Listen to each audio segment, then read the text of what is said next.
স্কুলে পড়াই। শিক্ষার্থীর মধ্যে ছেলে মেয়ে রয়েছে, কম্বাইন্ড স্কুল তো তাই। তো কিছু মেয়ে, একাধিক মেয়ে আমাকে বলেছে যে স্যার,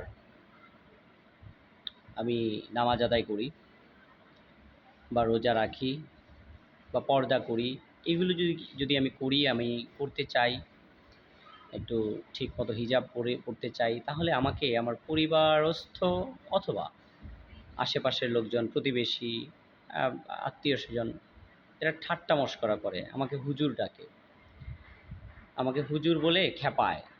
তো এগুলো আমাদের খারাপ লাগে আসলে। একটা 6-এর মেয়ে, একটা 7-এর মেয়ে, একটা 8-এর মেয়ে, এরা তো এতটা বোঝে না।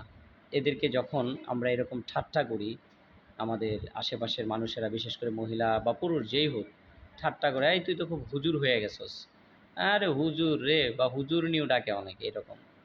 হ্যাঁ, তো এই যে বিষয়টা, এটা কতটা ন্যাক্কারজনক আমি বলবো, এটা মারাত্মক ধরনের অপরাধ।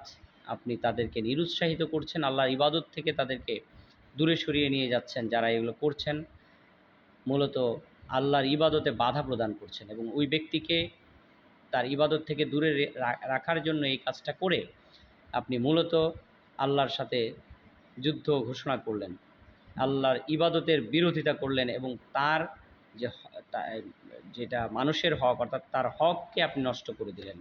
মানুষের হক নষ্ট করলেন আপনি। আপনি বহুমাত্রিক গুনাহ করছেন। কারা করছেন? সচেতন হন, সাবধান। আল্লাহর পাকড়াও কিন্তু বড় ভয়ঙ্কর।